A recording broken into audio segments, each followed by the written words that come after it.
नमस्कार दोस्तों, स्वागत है आपका।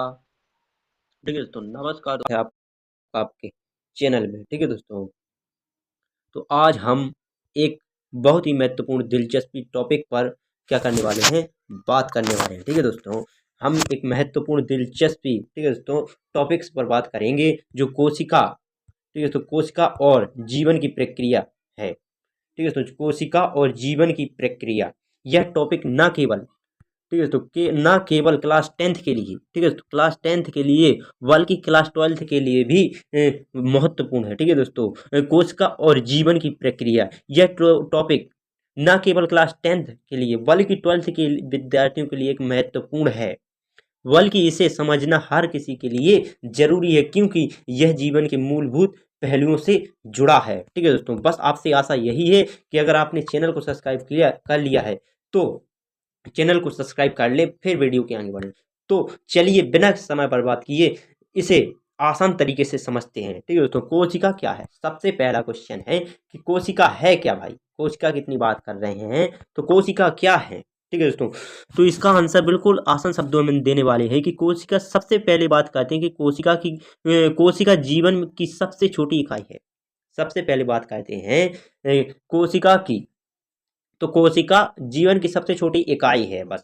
ठीक है दोस्तों, हाँ, यह हमारे शरीर का आधार है। जैसे एक बिल्डिंग की ईंट होती है, ठीक है दोस्तों, जैसे एक बिल्डिंग की ईंट होती है, ठीक वैसे ही कोशिका हमारे शरीर की बुनियादी है।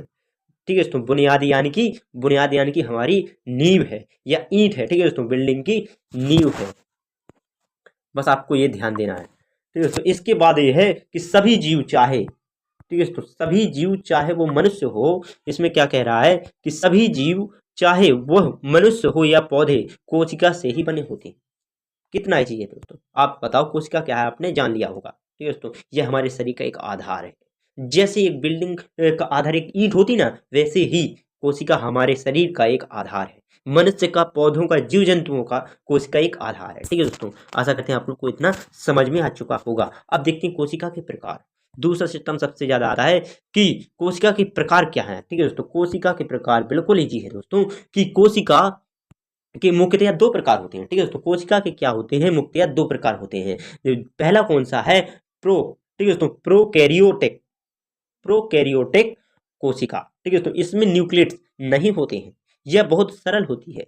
यह कोशिका बहुत सरल होती है, जैसे कि बैक्टीरिया। ठीक है दोस्तों, जैसे कि बैक्टीरिया इसका उदाहरण है। जैसे बैक्टीरिया में क्या होता है, ठीक है दोस्तों, बैक्टीरिया में क्या नहीं होता है, न्यूक्लियस नहीं होते।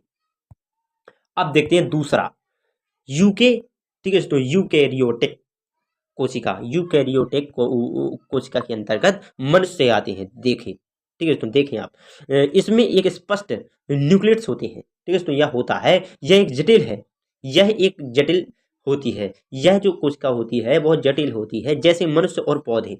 क्योंकि मनुष्य की कोशिका क्या होती है, जटिल होती है। पौधे की कोशिका कैसी होती है, जटिल होती है। ठीक है दोस्तों, ब्रह्म सतह जो है पौधे की कैसी होती है, जटिल ही तो होती है। ठीक है दोस्तों, और इत्यादि जीव जंतु भी आ जाते हैं इसमें। ठीक है दोस्तों, तो देखते हैं अगला। अब देखते हैं कोशिका के घटक। अब कोशिका के घटक क्या है? ठीक है दोस्तों, कोशिका के घटक देखते हैं एक ही, ठीक है, तो एक ही झलक में कोशिका के घटक।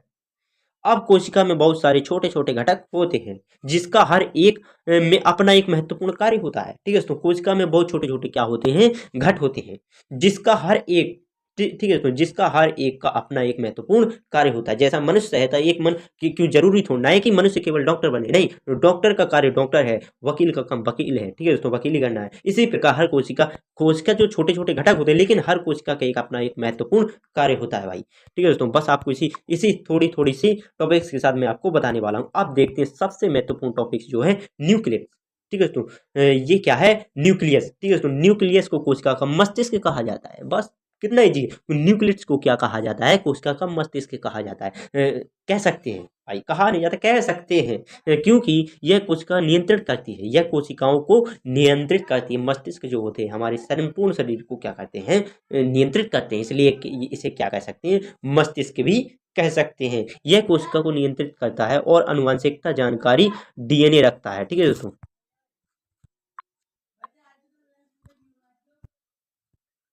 ठीक है दोस्तों, आप देखते हैं दूसरा टॉपिक जो बहुत महत्वपूर्ण है। ठीक है दोस्तों, यह है माइक्रोकाइंडिया। माइक्रोकाइंडिया को देखते हैं बिल्कुल आसान शब्दों में, क्योंकि माइक्रोकाइंडिया जो हमारे शरीर का है पावर हाउस है भाई। यह मस्तिष्क का यह कोशिका का क्या होता है, पावर हाउस होता है। ठीक है दोस्तों, पावर हाउस कहा जाता है माइक्रोकाइंडिया को एक हिसाब से। ठीक है दोस्तों, यहाँ पर इस यानी कि माइक्रोकाइंडिया पर यहाँ पे यानी कि यहाँ पर ऊर्जा यानी कि एटीपी का निर्माण होता है। ठीक है दोस्तों, इसमें एटीपी का निर्माण होता है किस चीज में, माइक्रोकाइंडिया में। ठीक है दोस्तों, जो ऊर्जा का कार्य करता है।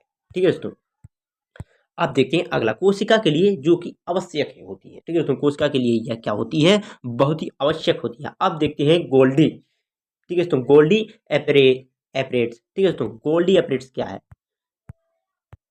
गोल्डी एपरेट्स जो है यह कोशिका के भीतर बनने वाली प्रोटीन और लिपिड्स को पैकेट करके उन्हें भेजने का काम करता है। ठीक है दोस्तों, यह क्या होता है, एक सेलर की तरह कार्य करता है। ठीक है दोस्तों, यह कोशिका के भीतर बनने वाले प्रोटीन, ठीक है, प्रोटीन और लिपिड्स को पैकेज करके यानी कि खुद यानी कि एकत्रित करके या पैकेज करके उसे उसे भोजन का काम करती है। ठीक है, तो उसे भेजने का कार्य करती है। ठीक है दोस्तों, यानी कि एक डिलीवरी बॉय की तरह कह सकते हैं, यानी कि जो पर्सन जो होते हैं उन्हें सामान को इकट्ठा कर देते हैं, डिलीवरी बॉय सबके यहाँ पैकेज को क्या करते हैं, पहुंचा देते हैं।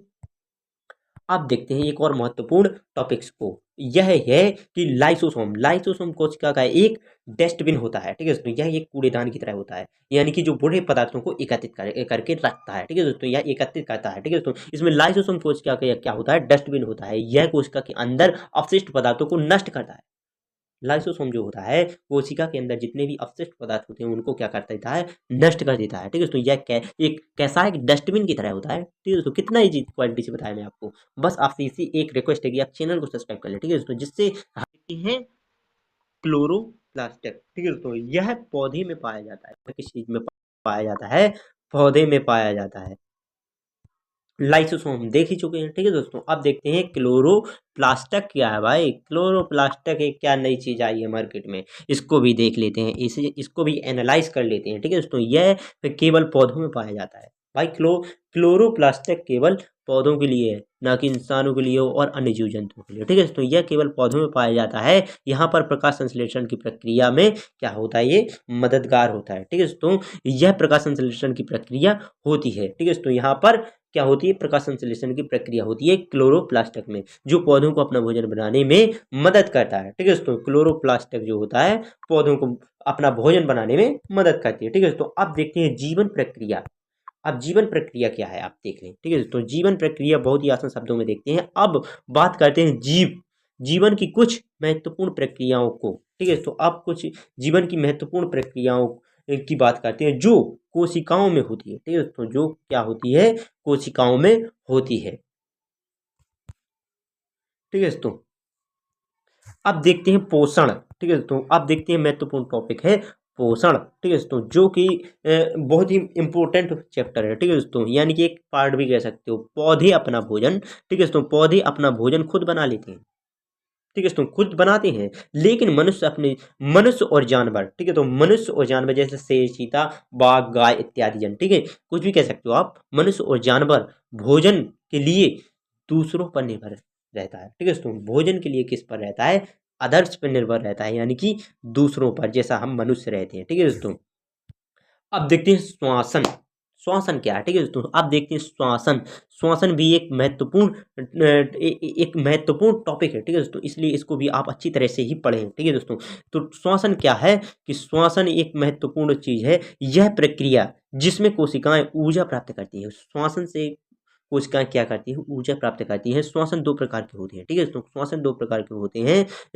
ठीक है दोस्तों, एक होता है एरोबिक, ठीक है दोस्तों, जो ऑक्सीजन के साथ होता है, तथा एक होता है एनरोबिक, ठीक है, जो ऑक्सीजन के बिना होता है जो। ठीक है दोस्तों, यह दो प्रकार के होते हैं श्वासन। अब देखते हैं उत्सर्जन। उत्सर्जन क्या है भाई, ये क्या चीज है नई। ठीक है दोस्तों, उत्सर्जन देखते हैं बिल्कुल जी आसान शब्दों में, शरीर में उत्पन्न, ठीक है दोस्तों, शरीर में उत्पन्न विशिष्ट पदार्थों को बाहर निकालने की प्रक्रिया को उत्सर्जन कहते हैं। यानी कि शरीर में जो बुरे पदार्थ हैं, जो डस्टबिन के द्वारा एकत्रित किए गए हैं, ठीक है दोस्तों, ठीक है। तो लाइसोसोम के द्वारा जो एकत्रित किए गए हैं उसे क्या बाहर भी तो रखा जाएगा भाई, इसे अंदर थोड़ी ना रख सकते हैं, उसे क्या बाहर भी फेंकना पड़ेगा ना। तो शरीर के उत्पन्न अपशिष्ट पदार्थों को बाहर निकालने का की प्रक्रिया को उत्सर्जन कहते हैं। ठीक है। तो जब उसे हम बाहर निकालता है, लाइसोसोम उसे बाहर निकालता है, उस प्रक्रिया को क्या कहा जाता है? उत्सर्जन कहा जाता है भाई। बस आपसे एक रिक्वेस्ट है कि चैनल को सब्सक्राइब कर लें भाई, अपने दोस्तों के साथ वीडियो को शेयर करते हैं। ठीक है दोस्तों। तो उदाहरण के तौर पर मनुष्य ने ठीक है। तो जैसे उदाहरण के तौर पर मनुष्य में यह कार्य गुर्दे करता है, गुर्दे करते हैं। ठीक है। तो गुर्दे क्या करते हैं? उत्सर्जन। ठीक है। तो यह गुर्दे करते हैं। अब हम कुछ जटिल प्रक्रियाओं के बारे में बात करेंगे, जैसे कोश का विभाजन। अब थोड़ी जटिल भाई, इजी हो गया, कुल हो गया। ठीक है। तो अब देखते हैं थोड़ी जटिल, यानी कि माइटोसिस। ठीक है। तो माइटोसिस थोड़ी आपके लिए हार्ड हो सकता है, लेकिन इतना भी नहीं भाई, आपका भाई है ना। अब देखते हैं महत्वपूर्ण टॉपिक, यह एक प्रक्रिया है। ठीक है। तो यह एक प्रक्रिया जिसमें कोशिकाओं को दो समान कोशिकाओं में विभाजित हो जाती है। ठीक है। तो यह क्या है? एक प्रक्रिया है। ठीक है। तो बिल्कुल इजी है। माइटोसिस क्या है? एक प्रक्रिया है जिसमें एक कोशिका दो समान कोशिकाओं में विभाजित हो जाती है।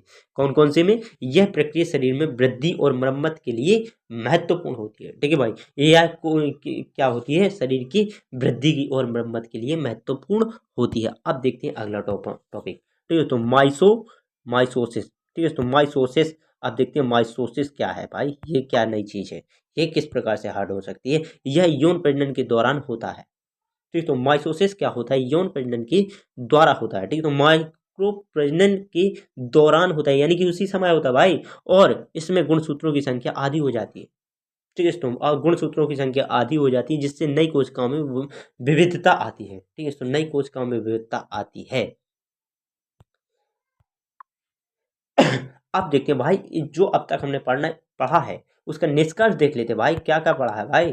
ठीक है। तो इसका निष्कर्ष इस प्रकार है। तो दोस्तों, इस वीडियो में आपने जाना, क्या जाना भाई, कि इस वीडियो में जाने की कोशिका कैसे होती है, कोशिका कैसी होती है, और इसके घटक कौन कौन से होते हैं, और जीवन की प्रक्रिया कैसे काम करती है। कोशिका जीवन की सभी गतिविधियों का संचालन करती है।